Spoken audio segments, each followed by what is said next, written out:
नमस्कार। आज हम बात कर रहे हैं एक छोटी सी लेकिन काफ़ी दिलचस्प और थोड़ी डरावनी कहानी की।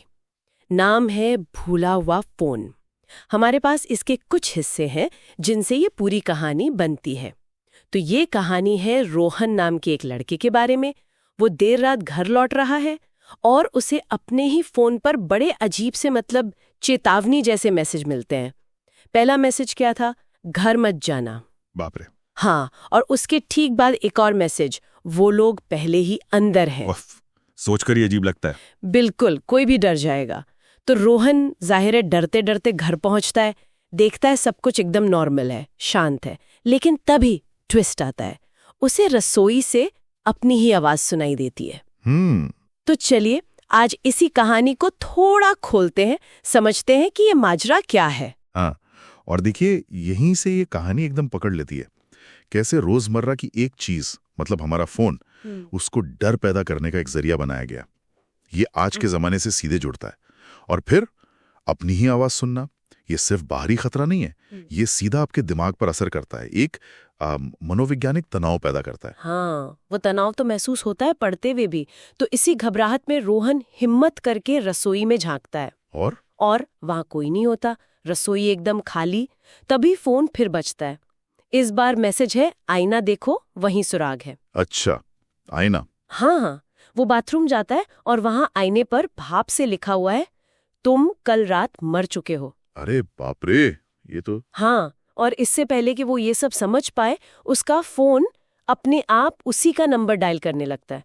उसने छुआ भी नहीं फोन को। हो, अब ये डर सिर्फ अजीब नहीं रहा, ये बहुत ज्यादा पर्सनल और क्या कहेंगे, समझ से बाहर होता जा रहा है। बिल्कुल, ये कहानी का एक बहुत बहुत महत्वपूर्ण मोड़ है।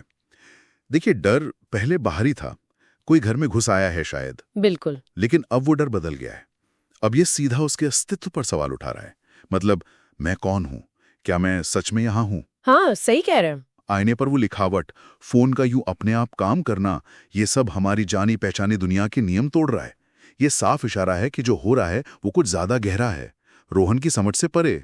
और इसी गहरे सवाल के साथ कहानी अपने अंजाम तक पहुंचती है। रोहन कांपते हुए वो फोन उठाता है जो उसी का नंबर डायल कर रहा था। और दूसरी तरफ से उसे फिर से अपनी ही आवाज सुनाई देती है और वो आवाज कहती है, तुम्हें यहां नहीं होना चाहिए। ओहो। और बस उसी पल जैसे उसके चारों ओर की दुनिया वो झिलमिलाने लगती है, टूटने लगती है और उसे सब याद आ जाता है। क्या याद आता है? एक भयानक एक्सीडेंट, बहुत तेज सफेद रोशनी और उसकी आखिरी सांस। सच तो यह है कि रोहन उस एक्सीडेंट में मर चुका था। अच्छा। हाँ, और तब से वो एक तरह के वहम में या कह लें एक लूप में फंसा हुआ था। तो इसका मतलब ये हुआ कि वो फोन जो इतना डरावना लग रहा था शुरू में, हाँ, वो असल में उसे डरा नहीं रहा था, वो उसे बचाने की कोशिश कर रहा था, उस लूप से निकालने की। बिल्कुल। यही तो इस कहानी का सबसे चौंकाने वाला हिस्सा है। जिसे वो खतरा समझ रहा था, वो फोन असल में उसे रास्ता दिखा रहा था, चेतावनी दे रहा था। कमाल है। ये कहानी फिर कई चीजों पर सोचने को मजबूर करती है। पहला तो जैसे हमारा दिमाग कैसे काम करता है। इनकार मतलब। हाँ, इनकार का मनोविज्ञान। हम अक्सर किसी भयानक सच को मानना नहीं चाहते, भले ही सबूत सामने हो।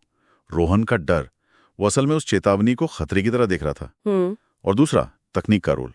यहाँ फोन सिर्फ एक कहानी का हिस्सा नहीं है, वो शायद एक पुल जैसा है, जीवन और मृत्यु के बीच, या चेतना और भ्रम के बीच।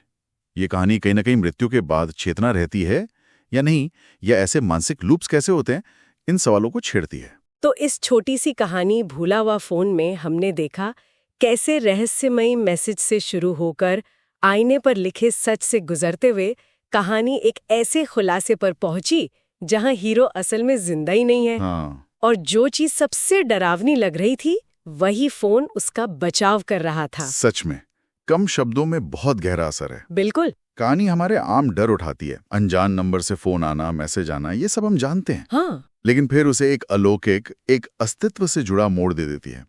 तकनीक यहाँ डराती भी है और शायद रास्ता भी दिखाती है। ये चेतना क्या है, असलियत क्या है, इन पर सवाल खड़े करती है। और ये हमें एक दिलचस्प सवाल के साथ छोड़ जाती है सोचने के लिए।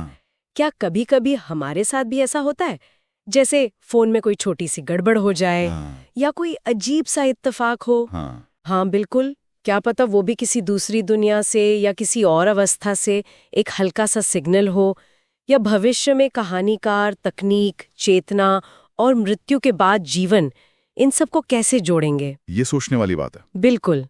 तो ये कुछ ऐसे विचार हैं जिन पर सोचा जा सकता है।